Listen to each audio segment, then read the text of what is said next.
Basically ادارے سے کوئی ایشو نہیں ہے, بالکل کسی بھی ادارے سے نہیں, وہ شخصیات کا مسئلہ ہے کہ شخصیت اگر غلط کرے گی تو اب یہ ہو نہیں سکتا کہ الطاف بھائی بولے نہیں جی یہ بہت اچھا آدمی ہے, اگر کرپٹ ہے تو کرپٹ ہے, ایسے ہی ہے نا, یہ کہہ رہے ہیں آپ. آپ کے پروگرام کا وقت ختم ہو رہا ہے, میں تو آخری جملے کہہ دوں, اور تو کوئی کچھ کر لے, اور کیا بولے, زرداری کو بولتے ہیں کھڑا ہو جائے تو وہ بیٹھ جاتا ہے, نون لیگ کو بولتے ہیں بیٹھ, وہ لیٹ جاتی ہے. ان کی جماعتوں کو تو ہم جانتے ہیں, اور غداروں کا تو ذکر ہی نہیں ہو, تو لٹائے ملے ان کو تو چھوڑ دے.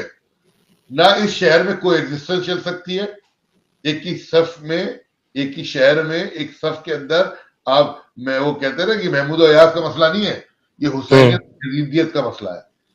یہ کچرا آپ نے پھیلایا, بہادر آباد ٹولہ جو آج کتے بلی سے لڑ رہا ہے, یہ آپ کا پھیلایا ہوا کچرا ہے, آپ کی پھیلائی ہوئی گند ہے اداروں کی.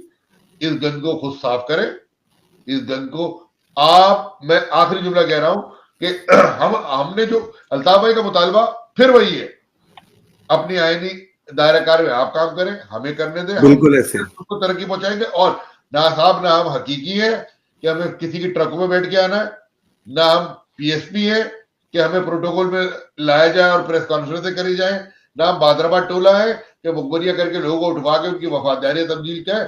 ہم انہی گلیوں سے نکلے ہوئے ہیں جو گلیاں آج, جو گلی محلوں کے لوگ آج بھی بانیو قائد طریق الطاف حسین بھائی کی آواز اور ان کے وفادار کارکنان کو دیکھنے کے لیے ان کی آنکھیں ترستی ہیں.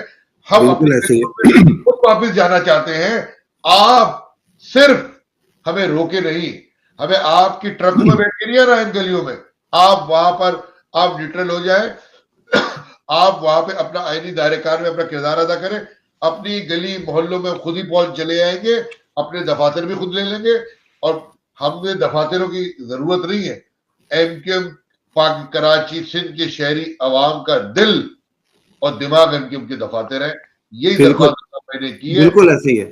Give respect and take respect. Thank you.